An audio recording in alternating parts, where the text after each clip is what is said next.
Once upon a time, there lived a young and amazing newlywed couple named Adaeze and Kennedy.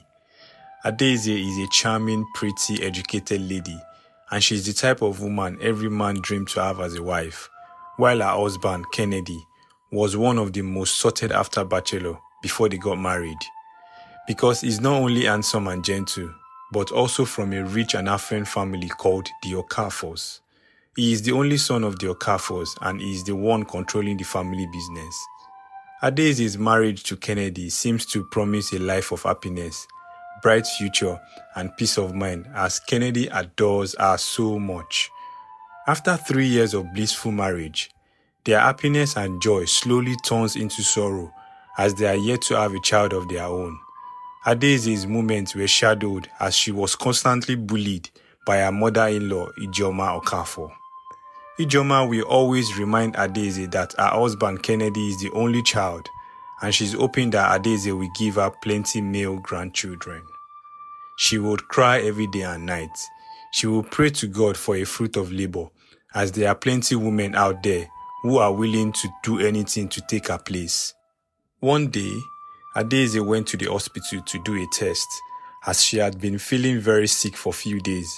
Fortunately for her, all her sorrows disappear as she receives the test result that says she's pregnant. She was very happy. She ran quickly to share the good news with her husband. Sounds of praises, tears of joy as the family rejoice and celebrate the good news. 9 months later, their beautiful baby girl arrives with an amazing and heartwarming cry. They named her Ifunanya, meaning love. Words can't express how happy they are, but their joy was cut short by the expectation that comes with the Okafor name. Adaeze's mother-in-law, Ijeoma, doesn't seem to be happy. The older woman has only one desire, a male heir to continue the family legacy. One day, as Adaeze was in the living room, Ijeoma said to her angrily, "Is this what your mates are giving birth to? I have always told you to give us a male child. Is it too much to ask?" Adaeze calmly replied Ijeoma saying, "But ma, you should be happy. You know what we went through before God blessed us with Ifunanya. We will have more kids and hopefully our next child will be a boy." Ijeoma harshly replied Adaeze, "It has to be a boy. I don't care if you give birth to 10 girls. As long as you have a boy, I'm okay." As time goes on, Adaeze and Kennedy welcome their second and third children. They are both girls. The couple named them Chioma and Amara. Despite not having a male child, Kennedy's love for Adaeze never decreased. He will always tell her to ignore his mother and assure her that he has eyes for her only, and no other woman can ever take her place in his heart. As time goes on, Ijeoma's patience slowly declines. She began to treat Adaeze with increasing disdain, blaming her for the absence of a male child, call her a barren despite having 3 children. In Ijeoma's eyes, Adaeze's worth are measured only by her ability to produce a male child. The Okafor's mansion is known to be a place of royalty, with servants attending to every needs, but for Adaeze, it has become a prison yard. Ijeoma's cruelty manifested in countless ways. She would ignore Adaeze during family gatherings, making her feel invincible. Violence everywhere in the house, as she will always pick fights and arguments over everything whenever she's talking to Adaeze. She will scream on top of her voice. "Give me a son" becomes a melodious song in the ears of Adaeze. One evening, after a dramatic, harsh encounter with Ijeoma, Adaeze made her way to the garden. Her heart was very heavy. She sat on a stone bench, tears streaming down her face, feeling the weight of her mother-in-law's trouble. Kennedy found her there. He held her close, whispering reassurances, but Adaeze could not shake the feeling of inadequacy that Ijeoma had instilled in her. "Why can't she see the joy our daughters bring?" Adaeze said to Kennedy. He had no answer, his own frustration with his mother's behavior evident in his eyes. Ijeoma's bitterness only grew with time. She began to meddle into Adaeze's daily life, criticizing her parenting, her cooking, and even the way she dressed. She would make pointed remarks about the importance of a male child in the presence of Adaeze and her daughters. One afternoon, as Adaeze was helping Ifunanya with her homework, Ijeoma entered the room. She looked at Ifunanya with a gaze that was both sharp and dismissive. "It's a shame that you won't be carrying on the Okafo name," she said coldly. Ifunanya, only 8 years old, looked up at her grandmother with confusion and hurt. Adaeze's heart ached for her daughter. She could not let this continue. She said, "Mama, please," her voice trembling but firm. "Our daughters deserve love and respect, just like any son would." Ijeoma's eyes narrowed and ready for violence as usual. "Respect is earned, Adaeze, and you have not earned mine yet." As time goes on, the strain of Ijeoma's constant bullying began to take a toll on Adaeze's health. She became withdrawn. Her once bright spirit is dimming under the weight of her mother-in-law's scorn. Kennedy, though supportive, was often away on business trips, leaving Adaeze to face the wrath of Ijeoma alone. One night, as Adaeze lay in bed, she prayed for strength. She needed to protect her daughters from the toxic environment Ijeoma had created. She made up her mind to confront Ijeoma once and for all, to demand respect and peace for herself and her children. The next morning, Adaeze found Ijeoma sitting in the sitting room, surrounded by opulent decor that seemed to mock her despair. Summoning all her courage, Adaeze approached her mother-in-law. "Mama, we need to talk," she said with a steady voice. Ijeoma looked towards her with a disgusting expression. "What is it now, Adaeze? More complaints? Can't I have peace in my house?" Adaeze replied saying, "This ends now. Your treatment of me and my daughters is unacceptable. We are family and we deserve your respect." Ijeoma quickly stood up and angrily replied Adaeze, "You dare speak to me this way?" "Yes, I dare speak to you this way," Adaeze said. Her voice is rising with conviction. "I will not let you poison my daughter's heart with your bitterness. They are wonderful children and they deserve to feel loved and valued." Ijeoma, screaming on top of her voice, "You think you can dictate terms in my house? You are nothing, Adaeze. You are nothing but a disappointment." Adaeze felt a surge of anger and said, "I may be nothing in your eyes, but I am everything to my daughters, and I will fight for their happiness with or without your approval." Few days later, Kennedy got back from his business trip, and Adaeze told him about everything his mother has been doing, about how she has been bullying her and her daughter. Kennedy, seeing the sadness in his wife's eyes, decided it was time to take a stand and fight for his family. He approached his mother, urging her to see the damage her actions were causing. "Mama, this cannot continue," he said firmly. "Adaeze and our daughters are my family, and I will not allow them to be treated this way." Ijeoma was disappointed at her son, and she said, "See who I am protecting. She has given you charm to eat. That's why you love her more than you love your family legacy. Do you want your father's name to die with you?" she asked her son. The news of the troubles in Okafor's family made it to the internet, as bloggers were very quick to make it go viral. Their first daughter, Ifunanya, constantly faced bullying in school. Her classmates will always make jest of her, saying she's an unwanted child. Ifunanya will cry whenever this happened. Later that day, when she got back from school, she said to her mother, "Mom, why is it that grandma hates us so much? What have we done to deserve such treatment?" Adaeze replies Ifunanya saying, "Don't say that again. Your grandma loves you and your sisters. She just have a weird way of showing it. But it is everywhere on the internet that she hates us because we are girls, that all she cares about is a boy. My classmates showed me today and made jest of me and my sisters that we are not wanted in our family." Ifunanya cries as she tells her mother. Adaeze hugged her firmly and assured her that she is an Okafo and no one can ever take that away from her. She also mentioned that she will go to the school with her the next day so that she can report her classmates who are bullying her to the school authorities. As months go by, a very dark storm struck Kennedy as he was diagnosed with a rare disease and he has just 3 years to live. His bright and shiny world became dark and blank. All the plans he has for himself and his family slowly faded away right before his eyes. He kept the news to himself for a long time, but one day, with tears rolling down his cheek, he decided to share it with his mother, Ijoma. "Mama, I'm dying. I'm dying slowly and nobody knows." Ijoma screams in shock. "God forbid, you will not die young. What nonsense are you saying, Kennedy?" Kennedy replied, "I have kept this to myself for a long time. I am sick, Mama. I have been seeing a doctor for a while whenever I travel, and they told me that I have cancer, a very rare one. Mama, I was told I have just 3 years to live. This is too much for me." Ijoma, who didn't know when she bursted into tears, hugged her son and told him that the doctors are not God. She assured him that he will live longer than they have predicted. Kennedy becomes a shadow of himself. He barely eats or plays with his girls. Adaeze becomes worried and asks him if everything is okay. She told him that he can always share his worries with her.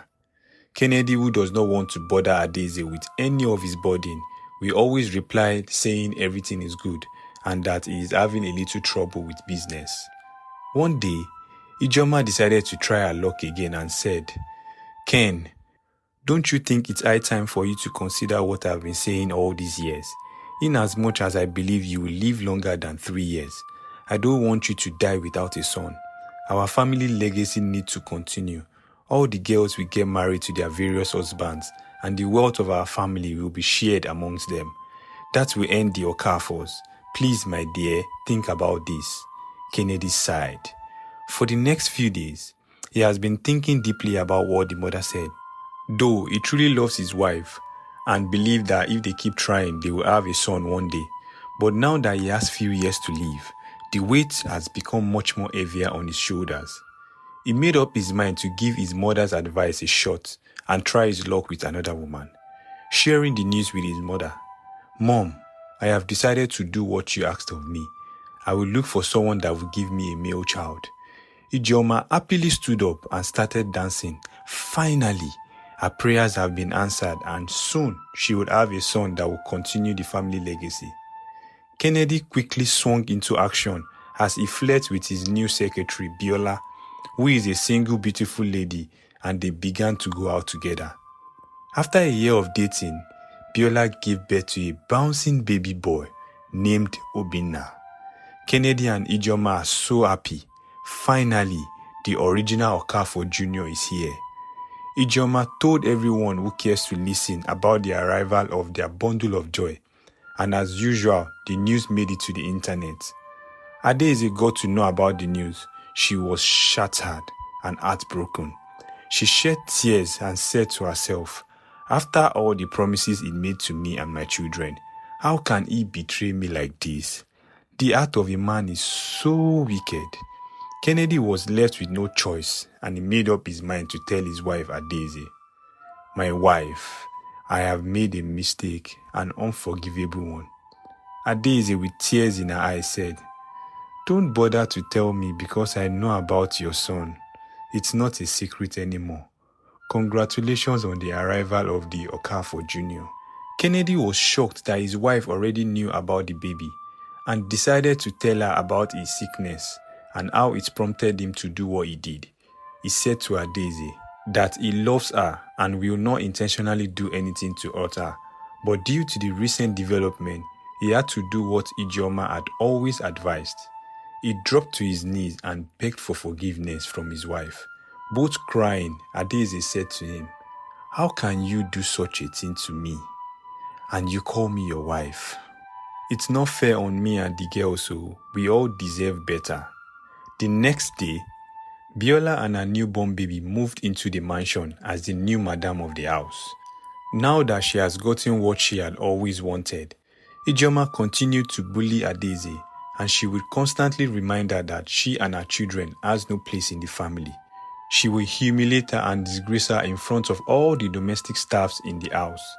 The confrontations marks a new turning point for Adaeze. she made up her mind to run away with her 3 girls to a place very far from trouble and drama. Kennedy became angry that Adaeze left with the children and vowed not to look for them. After all, his son is here now. He doesn't care about the girls. After 2 years, Kennedy's sickness got a hold of him and he lost the battle. It is a very sad time for the Okafors. Ijeoma and Biola were very sad. They couldn't believe that Kennedy is gone for good. They drew strength from their little boy Obinna. Before the death of Kennedy, he had already prepared his will and made sure to give his son Obinna 80% of the family wealth, which he will have access to as soon as he turns 18, and the remaining 20% to Adaeze and her 3 children. Adaeze becomes very sad after hearing the news of her husband's death. She made up her mind not to accept the properties and money her late husband left for her and the girls. She vowed to work very hard and take good care of her children herself. As months passed by, Adaeze found strength as she started to involve in activities that brought joy into her life, reconnecting with her old friends.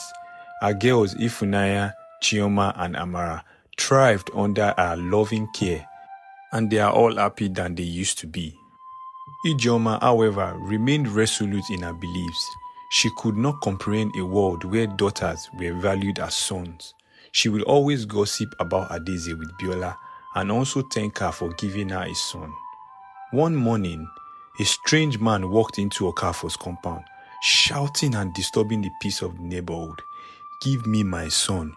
You think because you guys are rich, you can take away my son just like that? I will not let that happen over my dead body." Confused and lost, Ijeoma rushed out and said, young man, who are you? And why are you shouting like a madman in my compound? Do you want me to call the police?" Haruna quickly replied, "With all due respect, ma, my child is in your house and I'm here to get him. Please, I don't want trouble. Let me have my child peacefully." Ijeoma shouted at Haruna, "What nonsense are you saying? How can your child be in this house? Do you even know where you are? My friend, get out of here now." Haruna left angrily. Ijeoma told Biola about what happened, and they both vowed to tell the gateman never to let that man into the compound again. One day, Haruna did an interview with a big media house and it went viral. The allegations that Obinna is a bastard child become more pronounced.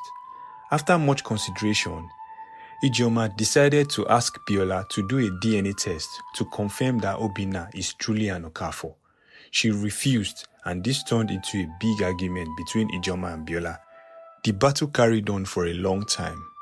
But one day, when Ijeoma woke up, she found out that Biola had left the house with her son Obinna. She was confused and worried. She looked for them everywhere, but there was no luck. She would cry every day and night. It felt like she had lost a child again. Few days later, a letter came in for Ijeoma and it stated that it is written by Biola. Ijeoma was curious. She doesn't know if she should be happy or sad. She quickly opened it and read through it. "Dear Ijeoma, I know you would be surprised by my sudden disappearance. I am sorry I didn't mean to hurt you. The truth is that Obinna is not Kennedy's son, and I only took advantage of the trouble in the family by making him think he is the father of Obinna. I have taken all the documents of the properties and money that was given to Obinna. You are surprised at how that is possible, right? Your family lawyer is my husband, and he is the real father of Obinna. We planned it together and made sure that Kennedy signed all the necessary documents needed to hand over to Obinna before he died. So don't bother to look for me. And as for Haruna, the man that came to the compound to shout the other day, he was one of my numerous boyfriends back in the day. I wish you the best, ma'am. Kind regards, Biola." Ijeoma almost ran mad. Her world crumbled right before her. She finds it hard to believe that Obinna is a bastard child. Her glorious boy, whom she thought would live to carry on the Okafor legacy, is a bastard. She became sick over time. Nothing makes sense to her anymore. She remembered how she treated Adaeze and her children, how she constantly bullied and harassed them. She knows she had done something very unforgivable. Adaeze was happy when she heard about the troubles Ijeoma is facing. She knew God had fought for her and her children. Her first daughter, Ifunanya, is a very brilliant and athletic girl. She is the most intelligent girl in her school, and she is also very good at basketball. Her athletic skills is compared to none, and she vows to use her skills to change the lives of her mother and her siblings. One day, Ifunanya excitedly shared a news with her mother by saying, "Mommy, you remember the scholarship I applied for? The one my teacher told me about. I got it, Mom, I got it. A full scholarship. I will play basketball and study at the same time. The icing on the cake is that I was told that I can travel with my family. They agreed to help me bring my family with me. Isn't that wonderful?" Adaeze busted into tears. She can't believe what she just heard. She knew things had started falling into place for her. They both got on their knees and sang songs of praises to God. The news of Ifunanya's success and scholarship goes viral. Ijeoma's life became more miserable after she learnt about Ifunanya's growth. The real Okafor spirit, she said to herself sadly. She wished she can be happy and rejoiced with her grandchild, but her actions in the past wouldn't let her be. After a while, Ijeoma finally summoned the courage to go to Adaeze's house and apologize for all she had done wrong in the past. "I know I am the last person you want to see right now, and I deserve every embarrassment and humiliation thrown at me. I am deeply sorry, Adaeze, for the way I treated you and your daughters. No one should go through that kind of struggle in life. I have come to realize all my mistakes. Please, find a place in your heart to forgive me." Adaeze calmly replied to Ijeoma saying, "I have forgiven you. I don't have any reason to be angry with you anymore. My God has fought for me. He has blessed me beyond my imaginations. Who am I not to forgive and forget?" The weight on Ijeoma's shoulder became lighter after hearing that Adaeze had forgiven her. Few days later, Adaeze and her daughters traveled abroad. The journey to healing was slow, but they took it one step at a time. Adaeze's relationship with her mother-in-law, once filled with tension, began to mend as they would often talk on the phone. They found a common ground in their love for their children, and they shared a desire for a peaceful family. Years passed by, and the Okafor family grew closer, their bonds strengthened by the trials they had overcome. Adaeze's daughters became successful, defying the outdated beliefs that once destroyed their happy home. Ijeoma, now a doting grandmother, found joy in the accomplishments of her granddaughters. She realized that their worth was not tied to their gender, but to their hearts and mind.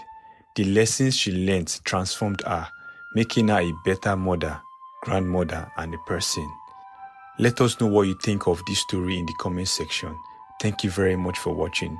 Make sure you like, subscribe, and share this video.